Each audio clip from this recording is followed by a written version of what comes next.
나라의 경제가 되게 혼란스럽고 정치적인 이 불안도 계속되는 것 같고 이게 뭔가 싶은 거죠. 그런데 이제 저는 그런 생각이 듭니다. 이러한 사태에 대한 책임을 일정 부분 가지고 있는 정치인들이나 아니면은 관련되어 있는 사람들이 너무도 이 상황을 악용하고 있는 것 같다라는 생각이 많이 듭니다. 나쁜 놈들이죠. 이 서민들은 보통의 사람들은 되게 힘들어서 난리인데 뭐 시위하는데 일당 줘서 시위하러 나오게 하고 뭐 어떤 주장을 어떤 선동을 하게 만드는 거 보면 참 나쁜 놈들이다라는 생각이 듭니다. 어쩌자고 그런 짓거리들을 저지르는 걸까요? 이번 사태 이후에 이 책임 소재를 명확히 해서 처벌해야 되는 것들은 정말 엄격하게 처벌해야 된다고 생각합니다. 왜냐, 제가 정치적인 이야기를 하고 싶은 게 아니라 그런 것들로 인한 이 우리의 경제 피해가 너무 엄청나다라는 겁니다. 선동하고 사람들을 이 나쁜 쪽으로 잘못된 방향으로 끌고 가다 보니까 지금의 경제가 더욱더 엉망이 되어 가고 있다는 겁니다. 그리고 이 소비 침체가 내수 실종이 너무 심해진 것 같습니다. 이렇게 분위기가 한번 꺾이고 나면 사람들이요 다시 소비하러 나서는데 시간이 꽤 오래 걸릴 것 같습니다. 사람들이 한번 꺾이면 그 꺾인 것 때문에 다시 이제 마음이 바뀌기가 꽤나 오래 걸릴 것 같다라는 생각이 듭니다. 당장 저조차도 불쑥불쑥 드는 생각이 내가 지금 이렇게 소비를 해도 괜찮나, 왠지 제의식 같은 게 느껴지고 왠지 좀 두려운 마음, 걱정 이런 것들이 생기거든요. 근데 저만 그런 게 아니더라고요. 제 주변 사람들이 비슷하게 그런 생각들을 하고 있더라고요. 그런 것들을 볼 때 참 많은 생각들이 듭니다. 이놈의 나라가 너무 순식간에 엉망이 된 것 같다라는 걸 말입니다. 참 보통 사람들 어떻게 살라고 이 지경을 만들어놨나 라는 원망, 좀 답답함도 생기고 있고요. 참 사는 게 앞으로 더 아마 극심해질 것 같구나 라는 생각도 하게 됩니다. 뭐 부동산이 뭐 계속 좋아진다 어쩐다 떠들어대는데 제가 볼 때는 부동산 관련해서 답이 없다. 앞으로 한 4, 5년간은 부동산 시장은 침체밖에 없다 라는 생각이 들고요. 근데 그것뿐만 아니라 이제 나라 경제 수출도 되게 안 좋아지고 경제 성장률도 떨어지고 이 시중금리는 내려갈 기미가 안 보이고 이 물가는 미친듯이 오르고 이제 우리의 월급은 더 이상 이제 올라가기 어려울 것 같고 이런 여러 가지의 이제 난감한 상황들이 자꾸 우리를 염려스럽게 하는 것 같습니다. 이런 시대에 우리가 안전하게 살 수 있을까, 무탈하게 지낼 수 있을까 라는 걱정이 자꾸 된다라고 말씀드립니다. 두렵죠. 많이 우려스럽기도 하고 걱정도 많이 되고요. 이런 현실을 우리는 또 살아내야 되는 것 같습니다. 무던히 부지런히 지내야 되는데 참 쉽지 않겠구나 라고 더 이제 보는 겁니다.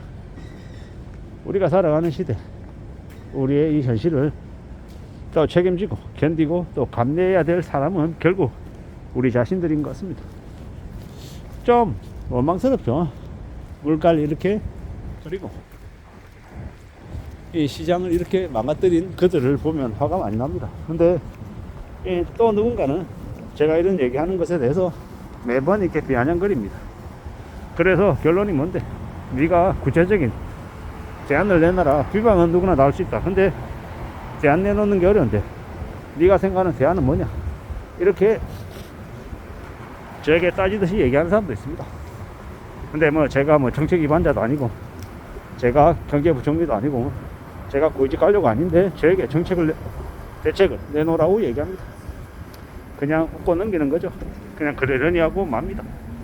왜냐, 뭐 제가 그런 이제 의견들을 그냥 이 평범한 보통의 사람으로서 내놓는 거다라고 그냥 얘기하고 저도 이제 안가설쩍 이렇게 한 발 물러서려고 하는 거죠. 살아가는 시대가 지금의 상황이 무지하게 어려운 건 확실하다. 그래서 개인의 입장에서 좀 더 조심하고 대비하며 살자라는 게 제가 이제 하고 싶은 이야기입니다. 그런 의견들, 그런 생각들이다라는 겁니다. 앞으로 우리가 살아가는 시대, 우리의 현실들이 계속 안 좋을 것 같다라고 보면 맞겠습니다. 지하철 요금도 그냥 이번 2025년 상반기에 올리는 거 끝나는 게 아니라 26, 7, 8, 9, 10 계속 오를 것 같다라는 생각이 듭니다. 이 실업률도 안 좋아지는 것도 마찬가지고 경제 성장률이 낮아지는 것도 마찬가지일 것 같습니다. 앞으로 기대할 수 있는 곳은 어딥니까? 관광밖에 없다라고 얘기합니다. 그나마 관광이라도 좀 먹고 살려면은 어떻게 해야 되겠습니까? 중국 애들, 러시아 애들, 뭐 동남아 애들, 뭐 일본 애들 무진장 이용해가지고 데려와야지. 그들을 이제 관광객으로 삼아야 하는데 그게 과연 가능할지 어떨지 또 봐야 합니다. 금방금방 우리가 바라는 대로 뭔가가 해결되지 않기 때문에 잘 좀 대비하고 잘 좀 두고 봐야겠죠. 참 우리가 살아가는 지금의 시대가 무지하게 빡세고 무지하게 힘든 것 같다라는 두말할 수 없는 사실인 것 같습니다. 그래서 지금의 현실을 어떻게 좀 견뎌나갈지 헤쳐나갈지에 대한 고민들, 이 자기만의 대책, 자기만의 이제 대비책을 갖춰놔야 될 것 같습니다. 어떻게든 악착같이 아끼고 절약해서 비상금 마련해서 회사를 한 달, 두 달, 세 달 이제 그만두게 됐을 때도 버틸 수 있는 그런 이 대비책도 갖춰놔야 되고요. 여러 가지 형태의 이 대안들을 마련해 놔야 될 것 같습니다.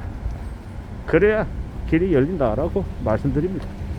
살아가는 지금의 시대가 무진장 힘들다라는 거 인정하고 살자고. 아니다, 괜찮다, 뭐 주변에 뭐 한 달에 5천만 원씩 버는 사람들 많다, 이런 개소리에 늘어나지 말자라고 말씀드립니다. 뭐 하도 온라인상에서는 1,000만, 2천만 원 번다는 얘기를 아무렇지도 않게 하는데 잘 따져보고 얘기를 들어야 됩니다. 1,000만 원, 2천만 원 번다라고 하는데 잘 들어보면 순수익이 아니라 매출이고 또 자기가 한 얘기도 아니고 그냥 남의 얘기를 은근슬쩍 끌고 와가지고 자기가 하는 것처럼 자기 대기업 다니고 자기 30대 초반인데 사업해가지고 지금 뭐 80억의 자산가다 뭐 이런 개소리 하는 놈들도 많습니다. 정확하게 잘 파악해 볼 필요가 있는 거죠. 남들이 하는 얘기를 뭐 고지것대로 믿을 것인지 아니면 뭐 파악해 볼 건지 그것 또한 이제 개개인의 몫인 것 같습니다. 근데 이제 너무 이제 남들에게 세부적으로 구체적으로 묻는 사람도 이상하고 또 자기가 얼마를 번다, 얼마의 자산가다 라고 얘기하는 사람도 이상한 것 같습니다. 그런 부분에 대한 이야기는 참 정상이 아닌 것 같다 라고 저는 개인적으로 생각합니다. 그러다 보니까 저도 모르게 이 온라인 유튜브 상에서 정확하게 얘기하기보다는 좀 막연하게 얘기하는 쪽으로 방향이 좀 이제 만들어지는 것 같습니다. 믿지 못할 세상에 나를 믿어달라, 이게 사실이다, 이렇게 얘기하는 것도 참 어려운 것 같다는 생각도 해봅니다. 아무쪼록 이 힘든 시대를 살아가고 있는 우리에게 대비하고 조심하는 것들은 더더욱더 필요한 것 같다라는 생각을 하며 마칠까 합니다. 이상입니다.